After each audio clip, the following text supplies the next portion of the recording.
Rudy, tell us the story of, we were talking about the meals that your mom cooked and when the tape ran out, and you told a story about when Marion was born and your dad cooking. So could you recapture that for us? Yeah, well, Marion, she was, Mom was expecting, and so she was over in Boulder at this clinic, I guess you'd call it. And I believe They you have said Marion. that she was the only child of the family that was born out of the house. Yes, Yeah. and I still don't like her because of that. But anyway, Dad was going to have to cook for us kids, 5 of us. So he says to us one day, he said that one day Mom was gone, he says, "What do you guys want to eat?" And, well, Jack, Glenn, Rose, and I said, "Well, heck, chicken, fried chicken." Well, we was thinking fried chicken, mashed potatoes like Mama do, you know. And Dad says, "Okay." He says, "Okay." He said, "Rudy and Jack, get out there and kill some chickens." I said, "How many?" He said, "1 for each one of you." And that was 5 kids? 5 kids, and including 1 for him. And so anyway, goes out there and cleans them, kills them, cleans them, you know, and brings them in. Dad cooks them and put them 1 chicken in front of each one of us, and that was it. We had a plate with the chicken, a knife and a fork, I think salt and pepper, and that was it. But each one of us had our chicken. And that, you know, that was the theme at that time back during the Depression, you know. Old Hoover, you remember?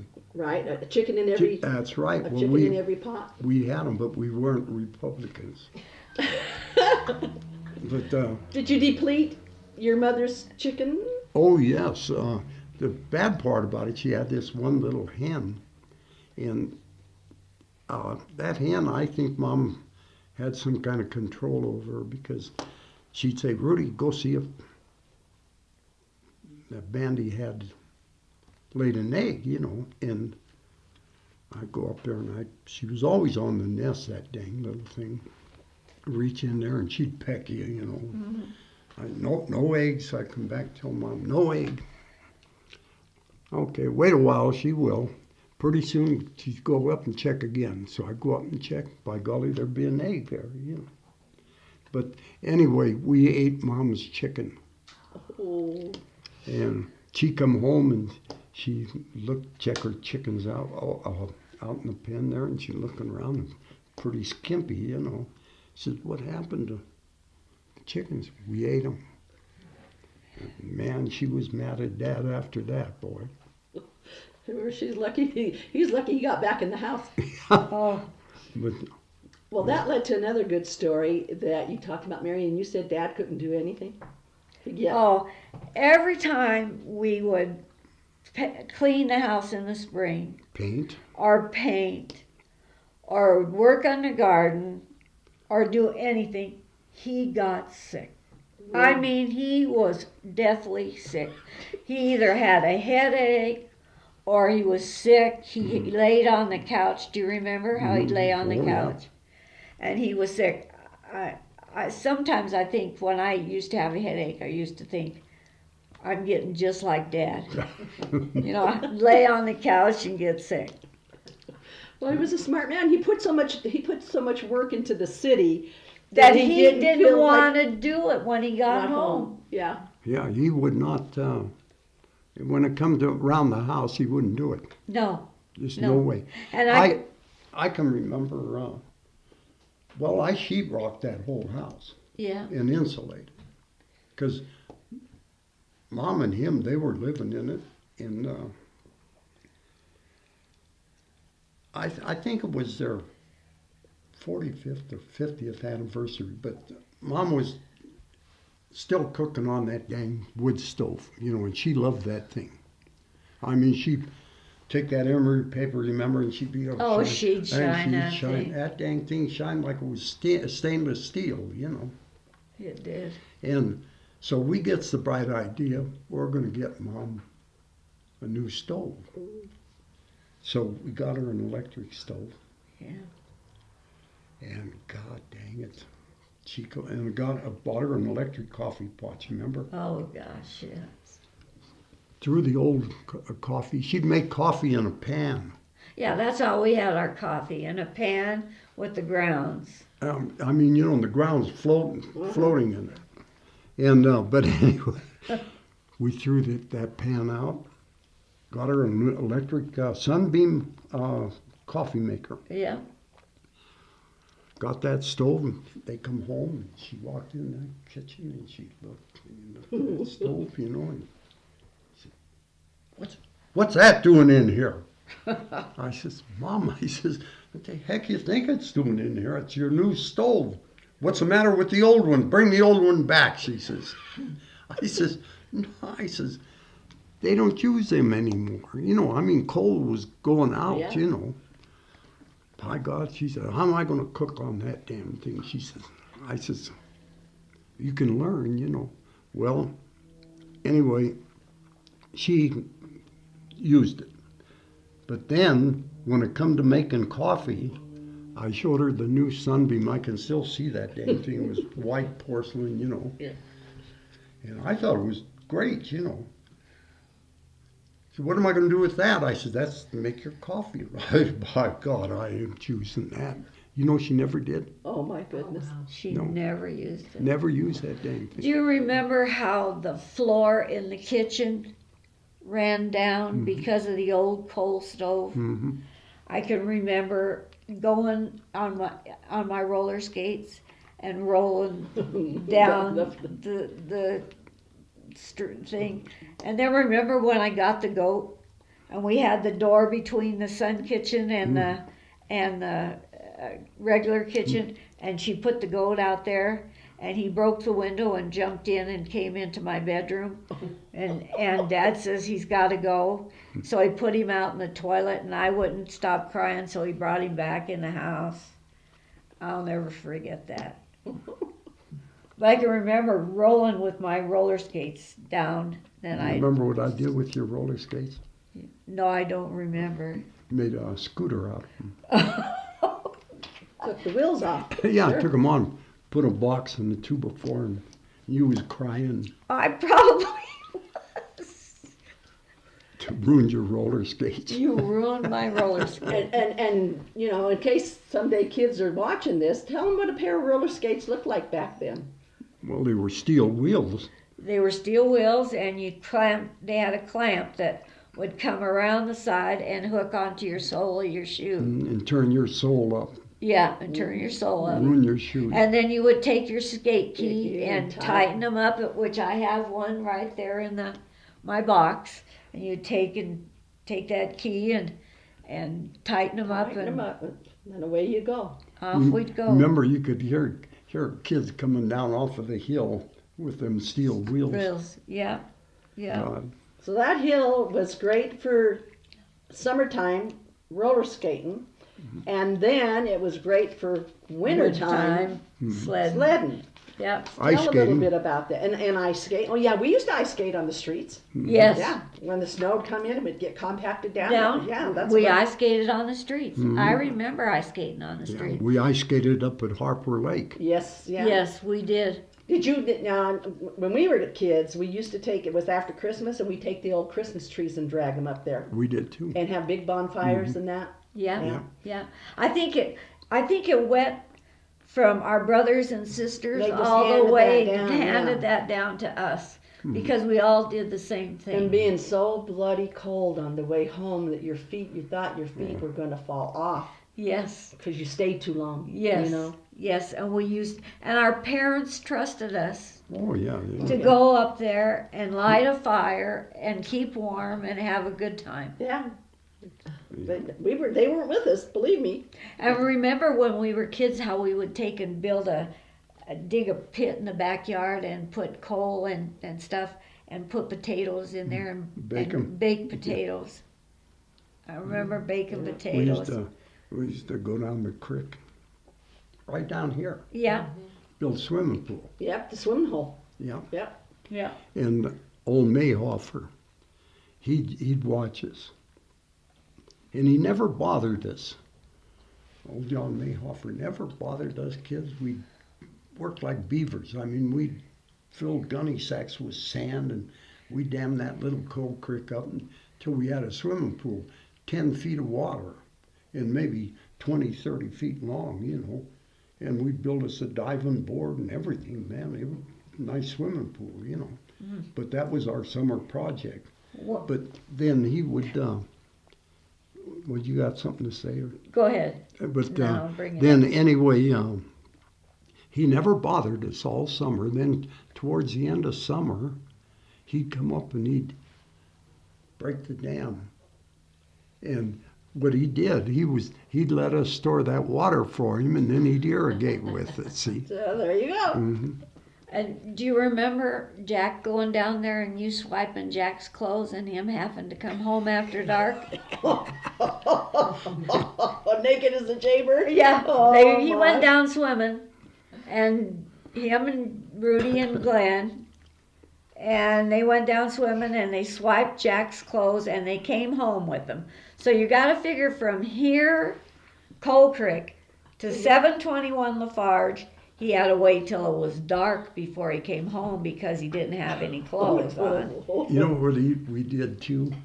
Was do you remember Dravesky's? Yes, Yeah, I do. uh-huh. Joe Dravesky. Joe. Mhm. Well, they had a farm down here Right? Yeah. by buffaloes Yeah. on the creek. And well, right after they had the big flood that time, they come down and wash the trestles and everything out down through El Dorado there. That's when that doctor's wife drowned. Yes, and then they found the old hobo that washed up against the fence. Well, Jack and us went down there, and we was looking around like kids, you know, because we always played down there, you know. Well, Jack and Glenn and I went down there, and Mrs. Dravesky had this dog. She called him Bolivar. And she was just a little short woman. And but you get near her property, and she'd sick her dog after you. You know. Bolivar. So anyway, we gets down there, and Jack's on the other side of the fence, and Mr. Vesky sicks their Bolivar after her, and she says, "Sick him, Bolivar," you know. Well, Jack got hung up in the fence. Glenn and I got through, and Jack was back there screaming and hollering. And here comes that dog up to him, up growling and barking, went over and licked his face. Poor Jack. Real meanie, huh? Poor Jack. No wonder he didn't like you guys. Oh, Glenn and I just, you know, when he come and stayed with me just before he died, we got talking about that and laughing. I heard there was a story one time too that you guys went out in the old barn that we had in the back, and you took all the baby beds and all that stuff and built a bonfire and started it on fire, and Mom says, "You better come in the house, I've got something to tell you." Mm-hmm. And it was 'cause I was coming Yeah, along. we figured. Oh, you burned all the baby stuff, and here Dang she right was we pregnant. did. Oh. So she said to him, "You got to put the fire out." She says, we need them. "We need them. So you got to come back in the house." So she told him that she was pregnant with me. Oh, wow. Yeah. So did you save anything? No, not much. No, it was burnt pretty Yeah, bad. we They had burned to it. get a new bed and stuff. Yeah, you know, 5 kids and And Sick. and Glenn said he was tired of hanging diapers. yeah. Heck, we had to wash clothes. We had to heat water. We had to chop Well, wood. yeah. You know. Yeah. No. It wasn't an easy life. It's just like those chickens. You know, our kids go to the grocery store, they pick up a chicken, they don't even want to touch it. They put rubber gloves on Mm-hmm. until they get it washed and everything, you know. What did we do? What did you do, Rudy? When you killed those chickens? You had to boil them, pluck them, We pluck. We had gut to them. gut them. Everything. You know. And you Yeah. saved the liver and All the liver and the gizzard. Yeah, the innards. and the feet. Yeah, the feet they For put soup? in. They put that in spaghetti sauce. Yes, spaghetti sauce. Yeah, we Yeah. put the feet in the spaghetti sauce. Dad would chop the nails off, and then he would take and he would boil them, skin that skin off of them, and we then would put put them in the spaghetti sauce. Mary, And then you'd eat them? Yes. Nothing was wasted. no, Really? Mary DiGiuliano, Mary Jane. She was talking about that the other day. I was up. Yeah, we put chicken feet in our spaghetti We sauce. also ate pickled pig's feet. Oh yeah. Oh yeah. Oh yeah, we ate that a lot. Nothing was wasted. No, no. Blood pudding was made. We made our own hams. We made head cheese. Dad made head cheese. He made sausage. He started the Blue Parrot. Joe Colaci finally admitted to me He Before made it their did- sausage. he made their sausage. There you go. My dad did. Your dad My made it. dad did. And Joe, just before he passed away, said, Marion, I want to tell you something. He says, your dad was the one that started us on the sausage. Wow. The best sausage. He says, around. and that's our sausage recipe. That's your dad's recipe. Wow. That's great. Well, he was a butcher. Yeah. And that's another thing we talked about. He was a butcher, and then if we were, when we having our little break, we discussed that he was also a recruiter for the service. And he was he got the water rights for Louisville. Yes, Yes. with a shake of a hand. How, Rudy? Well, he told me one time when Louisville was just around 1,400, 1,500 people. He says, someday this town's going to be big.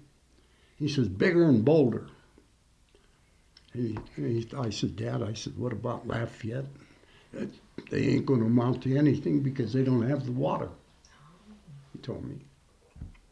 And I said, what do you mean? I said, you're always hollering we don't have enough. He says, that's because, he says, they don't know where this water is. He says, Louisville does not know how much water they own, and they didn't. And before he died, he showed them how much water they had. Yeah, he sure did. Yeah. And so how did he get the water rights? How did he, just by talking to... No, he found out that they had them, but what they was doing is storing it in Marshall Lake, and the farmers were telling them that was their water. Okay, yeah. And it wasn't. It wasn't all their water. It wasn't... Louisville had a big share of that water,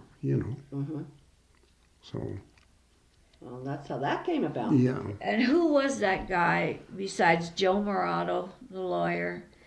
And who was the guy that did the water in that one picture we have? Platt? Yeah, Platt. Do you remember his first name? No, it's Platt. In fact, they named water rights after him. I don't remember. Yeah, So that's why Louisville ended up with a so lot much of water. water. A lot of water. Yeah, Yeah. they wouldn't be the town the size they are today. And still have the water we have today if it wasn't for See, that. Lafayette, man, they were hurting for water. I don't know whether Well, they yeah, still are. years ago that was, Yeah, they were. And I think they're still not really up to water like they should be. No, I don't think they are either. Yeah. Well, let's talk about, go back a little bit, because there was a great story about when you worked at the Rex Theater for Sandy Biella. Why don't you share how so when you ran the projector, right?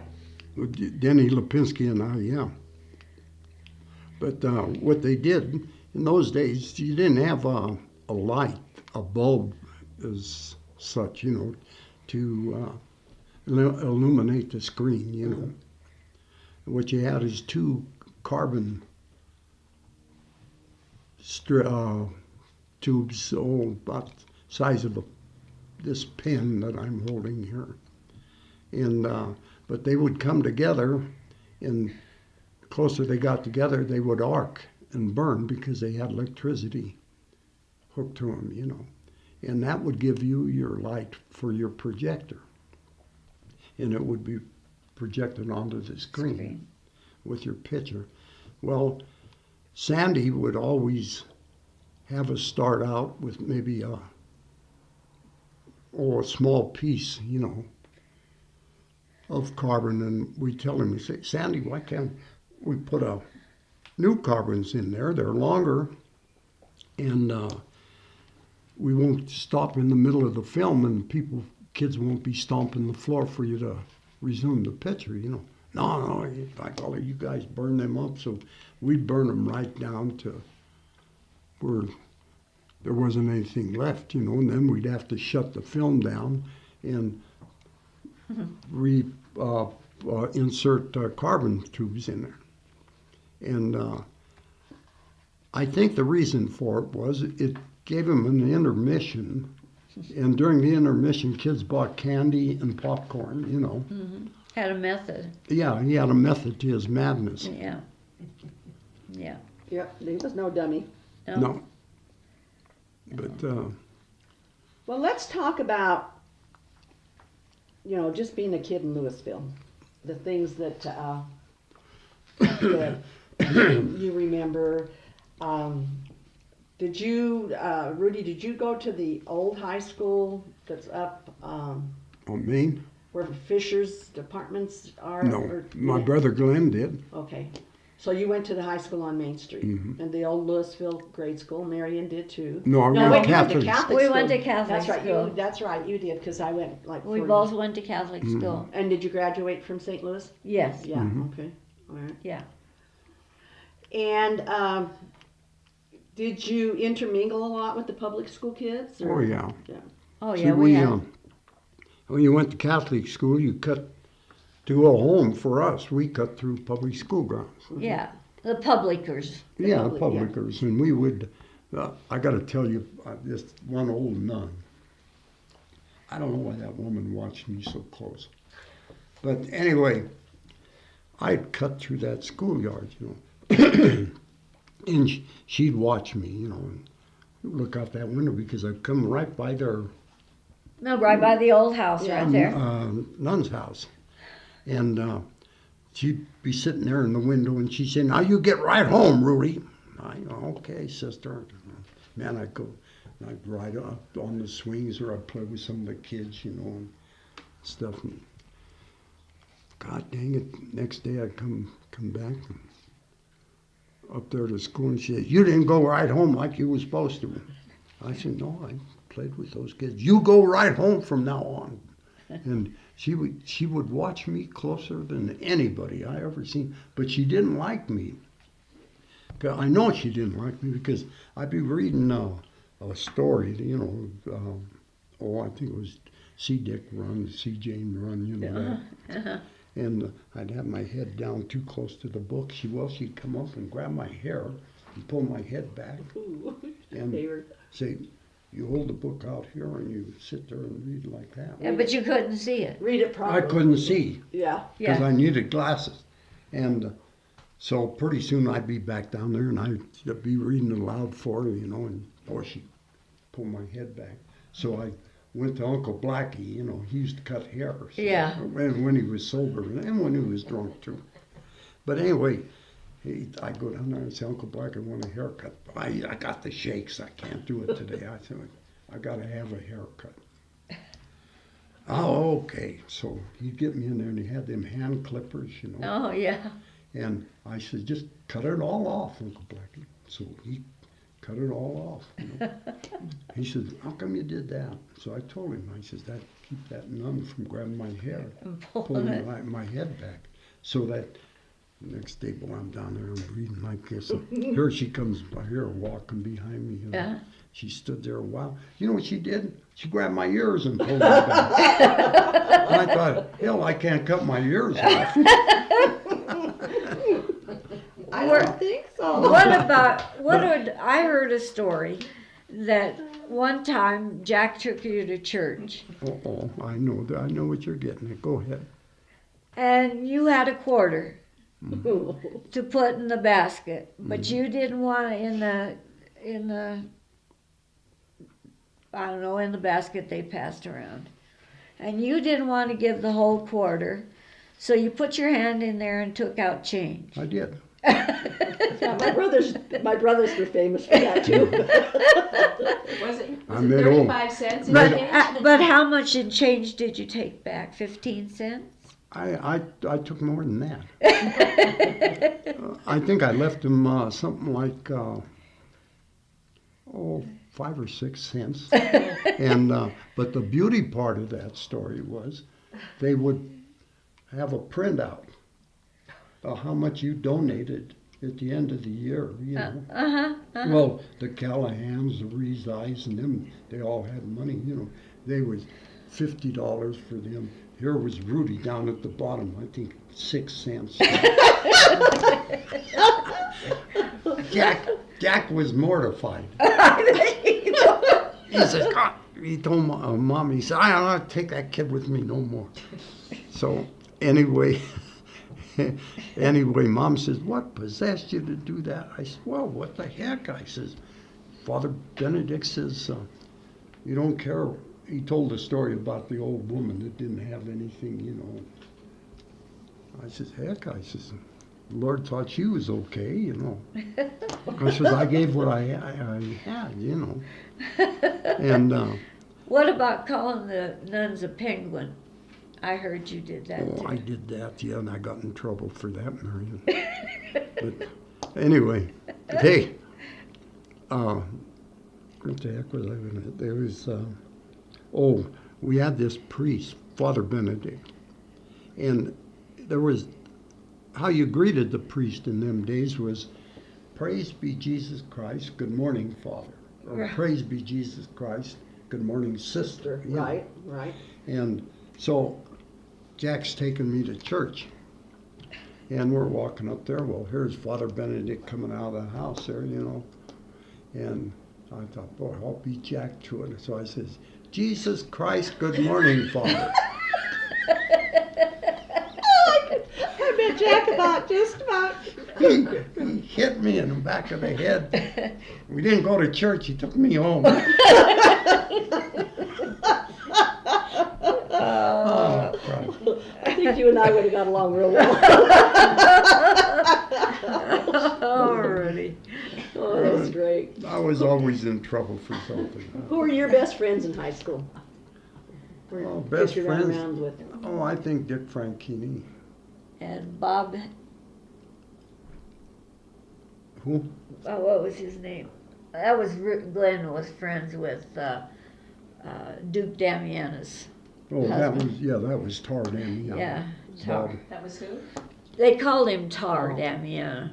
Tall or tar? Tar. Tar, that was Glenn's buddy. Why'd they call him Tar? Oh, You know? just nickname. Nickname? Mhm. Yeah. And then, I don't know, Glenn Steinbach, Ferg, you know. Ferg was a good friend, wasn't Yeah. Ferg? Yeah. Dave Ferguson? he? Yeah. Yeah. What- Well, see, Ferg is our first cousin. Oh. His mother and my dad were brother and sister. Oh, okay. So that's where that came. Rosser, Butch Rosser's mother and my dad were brother and sister. He said he wasn't going to buy anything, but I see something I and he didn't. said, The man of the house comes in. He must have gave it to me. What about you, Marion? well, let's see. I had Carolyn Elnicki, Dixie Elrod, Judy Thompson, you, Ma'am. Ma'am, Mary Margaret Brown when I was littler, and Mary Ann LaSalle, and Carol Day as I got into high school, and the 12 girls that get together for lunch were my good friends. Right.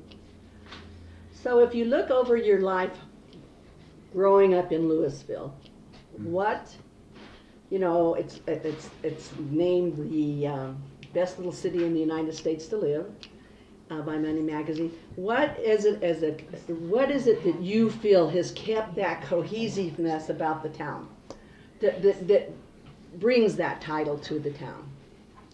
I think it's just, I don't know, the way we were raised. We were all, the majority of us were poor. came from poor families. But everybody was, yeah. But they were good people. Yeah. You know. Mm-hmm. And I don't know, they just, you can't see that. You can go to, I've lived in Longmont, I've lived in a small town, Hygiene. I live in Berthoud now, and but you don't see that. I agree. You know, there's something about Louisville, and you go back the 40s and when we grew up in the 50s, and you're just a different breed of cats, you know. Yeah. We I think it was the women were very strong. You know, the guys had to go to war. The women were very strong. yeah, The organizations, don't you feel like the organizations had had a big- lot to do with it. Uh-huh. Because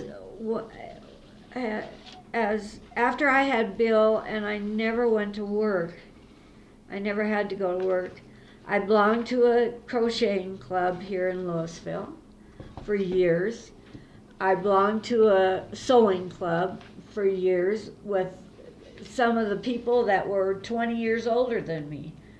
And I got involved in that, and that made me even closer to the older part of Louisville, where, like Rudy says, we were all poor. We all had the same thing in mind. We were all friends. Everybody knew everybody. And I can remember my dad saying one day, "What's that dog doing down in this part of town?" He knew that dog belonged in the other part of town, and he shouldn't have been down here. He knew where the dogs belonged. We knew where we belonged as a family and as kids. And I You think know- the town watched the For each children. other. Yeah, and they watched out for the kids. I think they did. You know, We thought they were terrible. I made a note here, the last part. Everybody was poor, and everybody knew each other. And we knew each other's circumstances. And we respected each other because of that, you know. I think so too. Yeah. And I think we got along as kids because we knew that we didn't expect more of them than we did of ourselves. That's right. And you take the cops or policemen now are here in this town. At that time, Dad knew every kid, Yeah. every parent. He knew their circumstances. Nowadays, I'll bet I don't even know your police up here, but I'll bet they don't know. They really wouldn't know me if they seen me, you know. No. Wouldn't know the name. Chances are they wouldn't even know you. Well, know. they wouldn't, and even the old family names, they wouldn't. No, I that's agree. that's what I'm saying. Yeah, you I know. agree. Yeah. Yeah. But But he knew everybody, you Right. know. Let's talk about some of the traditions of the town, like Christmas. Yes. We, when Rudy was a kid too, Dad would go to El Dorado Springs and pick out a tree. Yeah. And they would bring it down from El Dorado Springs. Cheeseboro. Yeah, the Cheeseburros. They lived up there for years and years. And they would bring that tree down, and we would put it in the street right there at the city hall, right in the middle of the street. They would dig a hole, put that tree in there, and put lights on it. John Shalino used to, and Uncle Blackie, and I think Harry Smith worked for the city. They would go up with Dad and get the tree, cut it, load it on the truck. And that was quite a ceremony. See them bring that big old tree Into town. in the town on the back of that big old dump truck. Because they were big. Oh yeah, they were. They were huge big trees. Yeah, and beautiful trees. you Yeah. know. And they put the lights on them, and then Bun Graves put the lights on. Bun Graves did, yeah. And then our first Santa Claus was who? G.R. Henning. G.R. Henning, then Bun Graves, And Grave. and then I that, think Les Davis. I think. in the was- later years. Yes. Wasn't there just brings back a memory. Let me think. He was a kind of a heavy-set guy. Was he he had something about a business in town, but he played Santa Claus for a couple of years too. I was probably gone. I don't know. Oh, Okay, okay. you said G.R., Bun Graves, and then who? I think Les Les Davis. Davis. Les Davis. But what at Christmas time, Dad knew how many kids were going to come down to the tree. So we had brown paper sacks that we got at the store, Mercantile usually, or Masoni's or whatever. And we would put an apple, an orange, nuts. Ribbon candy. Mom made popcorn balls. Yeah. Mom made popcorn balls to put in the sacks, and we would line, as you went in City Hall, there was 2 big windows, and we'd line the sacks, remember? And Dad knew exactly how many kids were going to come down to that tree every year. And he knew who needed food that year for Christmas, who wasn't getting a turkey, or who wasn't getting anything for Christmas. Dad knew, and we would help them out. So we would do without. I can remember him coming. You remember my little shotgun that I had? He came and had a little 410. I wished I still had it. But anyway, this kid, and I'm not going to mention his, well, he's dead now, but his kids is still here. He says, not going to have a Christmas. He says, you got a shotgun, you got that 410, you don't use it anymore. And I said, yeah, but I like to keep it, Dad, you know, I mean, that was my first gun, you know. He needs it worse. Yeah. And then, so I gave him that kid the gun. Then the following year, remember that train I had? No, I don't remember. I had a Lionel train, and I've seen on television that they're worth a lot of money. They are. Yeah, but this was a big thing. Vic Emmett was, he made tombstones in Boulder, engraved tombstones, but he was a friend of Dad's. And they fished together and everything. Yeah, they did. But his son gave me this train, and it had cars about that big, that long, and about that high. Had curtains in it, lights. Oh, really? Yeah, the engine looked like one of these engines on the newer trains now, you know. But man, that thing was really That was nice. pretty. Yeah. Yeah. Well, Dad come and he says, you don't play with that train. Well, the heck we didn't. Me and Rose played with it, you know. And he says, you don't play with it. He said, give it to this kid. So we did. He packaged it up. That kid got that train for Christmas. I often wondered if that kid really knew what the heck he got. What he you know. got, yeah. Mhm. Yeah, and probably didn't. You Yeah. know. No. And He I, just got a I train. can remember him going and saying, this kid needs shoes. Mhm. This kid needs a coat. This kid needs whatever. And he would go get it for Oh, him. yeah. Well, he was very, very perceptive of what Yeah. was needed. He watched. Except us. Except, Yeah, except I couldn't see. I mean, I really have bad eyesight. And in Catholic school, the nun put me in the back of the room, back seat. Well, I couldn't see the blackboard. So she'd say, read that up there, you know. Well, I couldn't see it. And I told her, I said, I can't see it. Well, they didn't believe me. Well, Dad, in the same token, didn't believe that I couldn't see because he figured if you're young, you can see like an eagle, you know. He could, You could, but that. yeah. but I couldn't. You couldn't either. No, I couldn't either.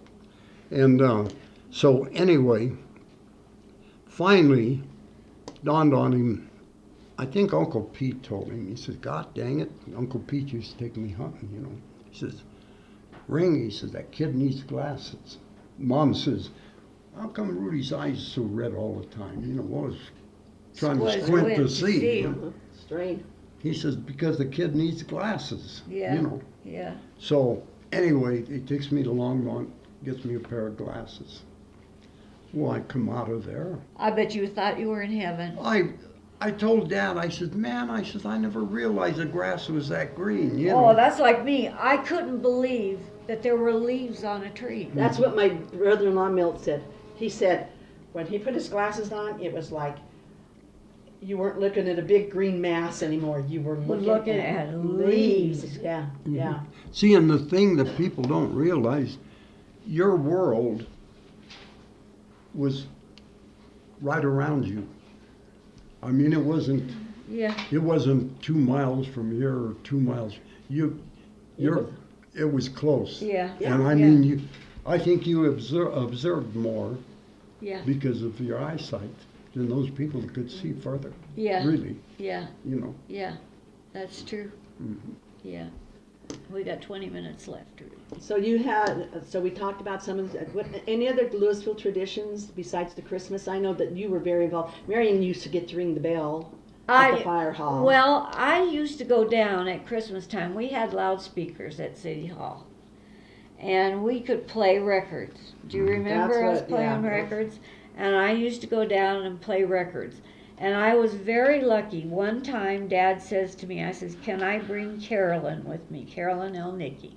And he says, yes, but you have to be good girls while you're down there. You got to be good. And remember, Henning had a big thing that had a tin music box that played a plate as big as this table.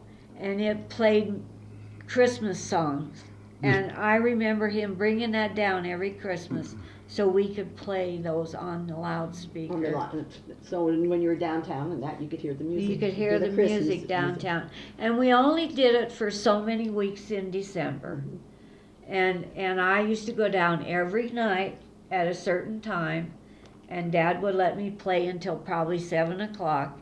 And then I had to come home. I had to lock up City Hall. I was trusted to do that. And do you remember doing that? Yep. See, that was part of just growing up. We all did that.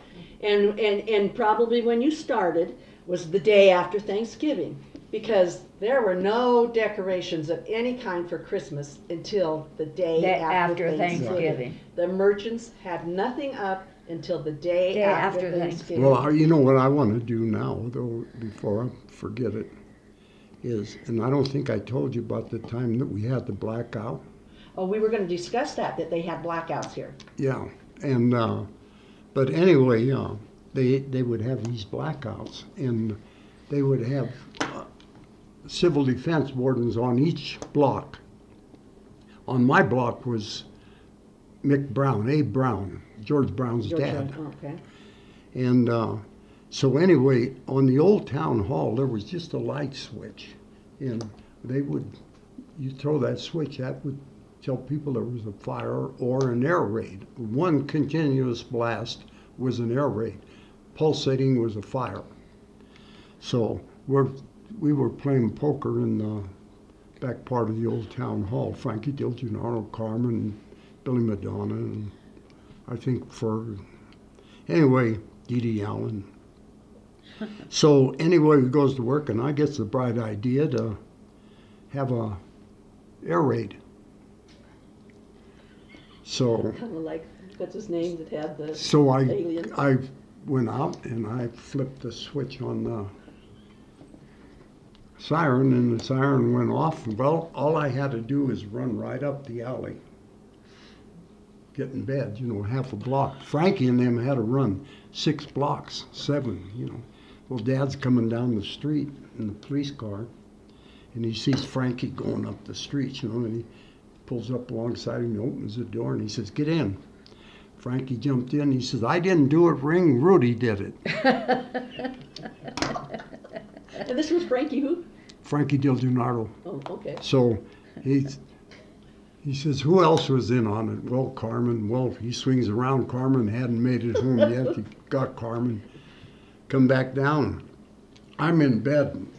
Before I went to bed, Mick Brown was standing on the corner there, and the siren's blasting away, and he says, them goddamn Japs is coming over, Rudy. He says, "But don't worry," he says, "I'll shoot them down." He says, I got my gun here. He had his deer rifle, you know. He said, they come over. He said, I'll blast him, son of a bucks, you know.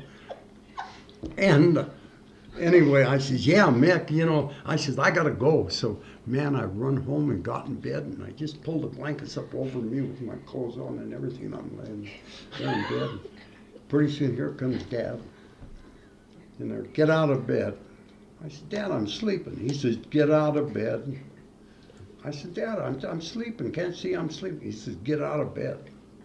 So I gets out. I got my clothes on. You know. He said, come on with me. Takes us down to the jail. Going to put us in jail, you know. But he didn't. But anyway, make a long story short.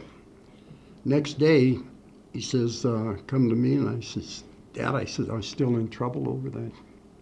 And he says, yeah. He says, you're in trouble, all right. He said, but you know, he says, Rudy, he says, we've had blackouts before, but he says, that's the best damn blackout we ever had in Louisville. I said, what do you mean? He says, the only light that was left on was in Tony LaSalle's basement in the coal room, and they had went to Florida for the winter. Oh. But that was the only light that was on. So it was the an best unscheduled blackout, blackout. but they found out how well it worked. That's Yeah. right. Yeah. But see, And none of the town knew that it was a... no, they thought it was a real thing. So, And if you knew Mick Brown, he was what, 5'8"? oh, If you give a few inches yeah. there. He was a little guy. But he was, Oh, he was feisty little guy. Yeah, he was. Really was. And you can see him with that big shotgun. yeah, you I can know. still see him with that white hat on, that army hat, old World War I metal hat, and CD written up here, you know, and he's got that gun. He said, let him come over. And so they're all thinking, this is the The real real thing. thing. All of your civil defense people were thinking, this is the real thing. This That's is right. the And real I'll thing. tell you, if somebody had flew a kite over him, he'd have shot a gun. Because he was gutsy, wasn't he? Oh, he was. He was something else. He was a nice little guy, boy. Well, we have about 15 minutes left, and I haven't even gotten to the war years and your career and all that Oh, stuff. God, that's enough, isn't it? But one thing that I do want to cover before we close, and I would like to, well, first of all, you served in the Navy Mhm. during what time? I was in the reserve from 1945 to 1954, So you were in after the war. after the war, After the war. and the start of the Korean Korean War. War. Started the Korean War. And what happened, I was married by then. And that's another thing is we'll ask who you married and about your children and Mhm. that. So. But anyway, I was living up here on Pine, I guess it is, in Alma Brennan's house. Oh, okay. You lived Okay, in yeah. Alma Brennan's house. Yeah, and Okay. That's at Pine and Lafarge. Yeah. mhm, On the northwest corner. No, the Southwest. Southwest. Southwest, Yeah. sorry. So anyway, I kept watching in the mail for my re-enlistment. I was on call to go to Korea. And I kept waiting, and I never got it. Finally, one day, here comes this big manila envelope, and I opens it up. It was a discharge. And I said, what the hell are they doing? I'm supposed to be on call to go to Korea. I says, I sent those dang re-enlistment papers in. Virginia tore them up. Oh, Virginia Grant. My wife. Oh, you're Virginia torn. Yes, she Because says, you're not going back. no, going back there in the service, and she said, leave me with a kid. You ask her. I'll have to ask Yeah. her when I see her. Wow. So So she saved. Well, it saved me, but I had 9 years, Oh. and heck, another 11 years I'd have retired. Oh, for crying. If you made it. Hmm. Yeah. If you made Yeah, it. if I made it, yeah.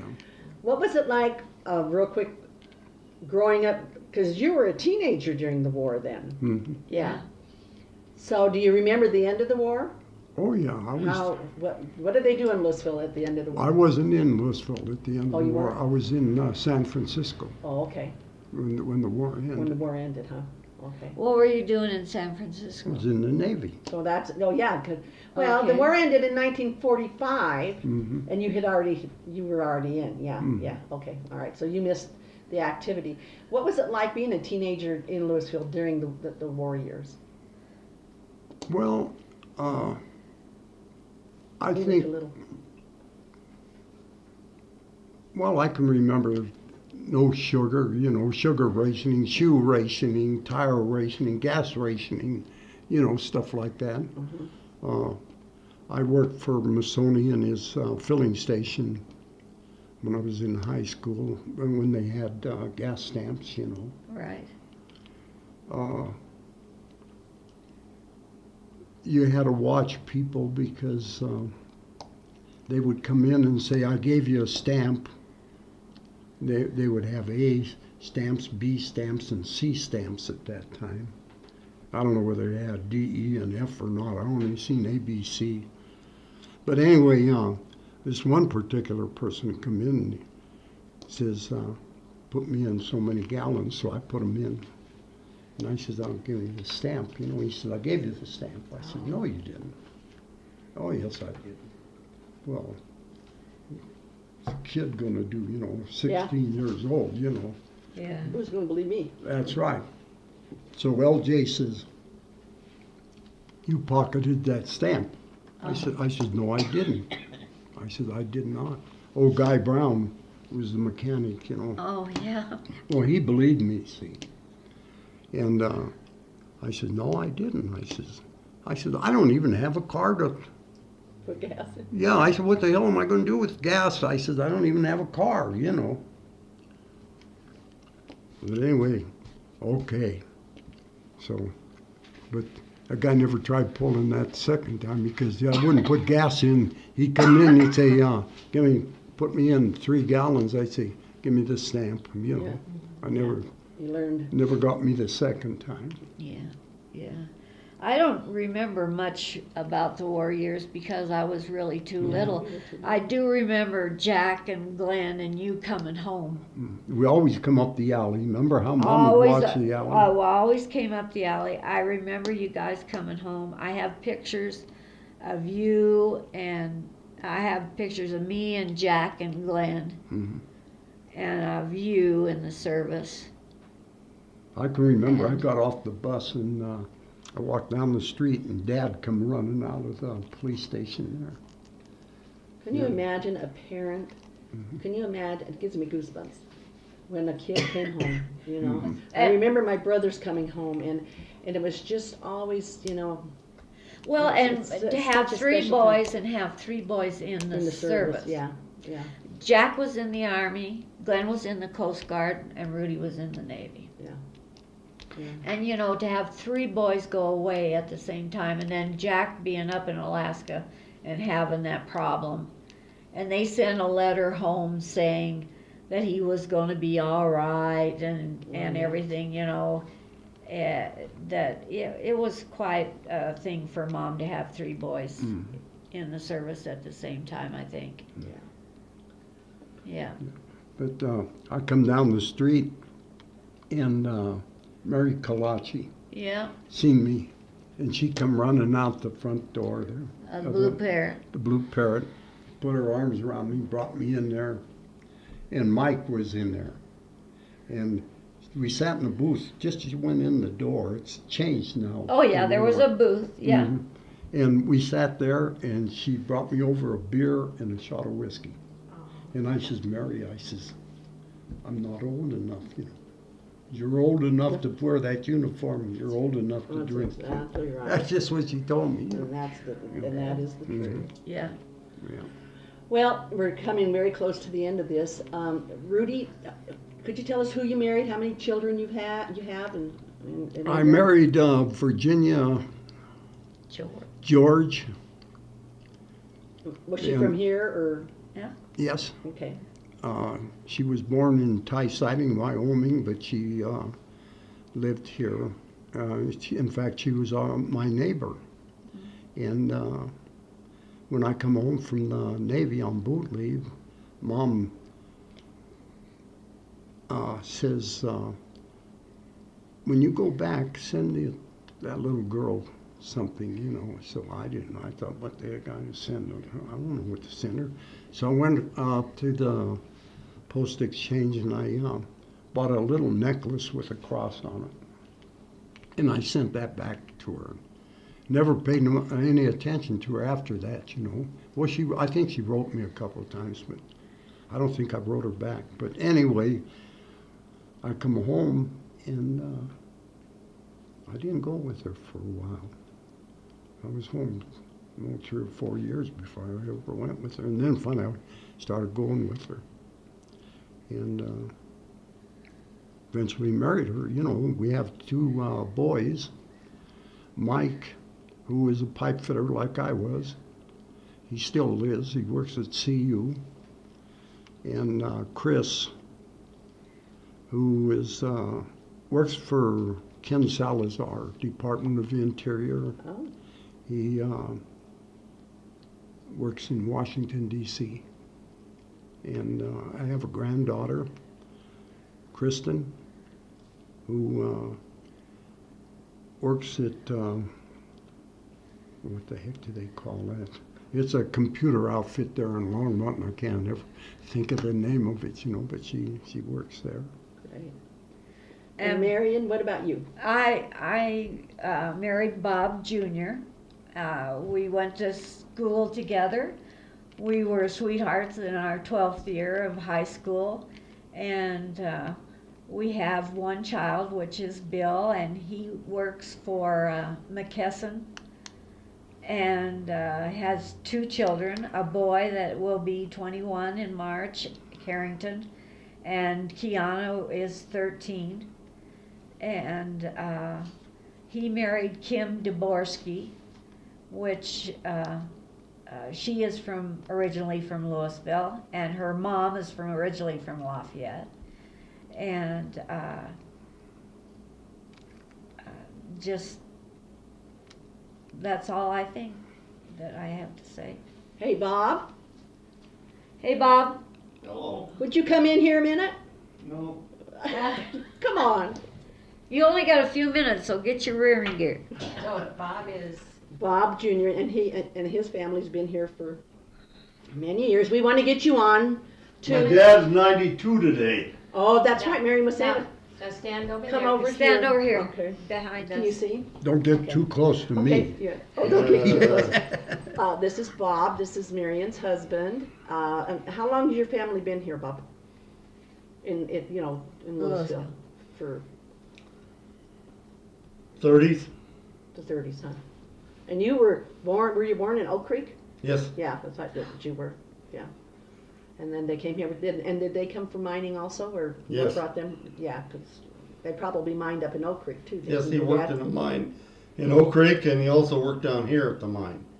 And then after that, he went to Rocky Flats after he got caught in a cave-in. In the mine? Yes. Yes. Oh, wow. And was he injured bad? Took his leg off. Yeah. That I was going to say, about that. But And when Bob was a senior in high school? No, I was a freshman. Freshman. Okay. Freshman in high Whenever school. that was. Tell him about Dad and fly tying. We got 2 minutes, so you gotta hurry it up. I was tying flies in the front yard one day, and Ring come by and slams on the brakes, gets out of the car. I said, "What are you doing, kid?" I said, "I'm tying flies." He said, "Just a minute, I'll be back." So here he comes back with a whole bunch of stuff for me. I'll never forget that. so He had all kinds of necks and wings and all kinds of stuff for you to use. yes, Yeah. for me to tie flies with. He's a great guy. Yeah, I think that we have a very good picture of who Ring Dionigi was. I think so. And I think this is going to be a great thing for your grandkids, your kids and your grandkids, and hopefully, if the town, when kids are researching people of the town or whatever, this is going, I hope so. Yeah. Yeah. So we thank you so much, Marion. We didn't get to we have to come back because we didn't No. get to your collection. Bob, you always let me in. We didn't get to your, Hobbies. your hobbies down there, and we have to. Well, I've got everything sitting out, so, but probably maybe we can do it in the next Well. couple of weeks. Or forget it. Oh, no. So why don't we plan on one day next week? Could we do that? Yeah, we Because I could- know you want to get it picked up and everything. Yeah, well, it's gonna be a mess anyway, Well, no, until no. I get them done Yeah. anyway. But, so maybe we can pick a date. Are you here next week? That's okay. All right, we'll arrange. we'll figure it out here. All right, 'Cause we wanna get let it me done. know, if it's the next couple of weeks, then we can go ahead and. Well, we thank you so much, both of you. It's been a great afternoon, and I think we You did all just- right. That's it.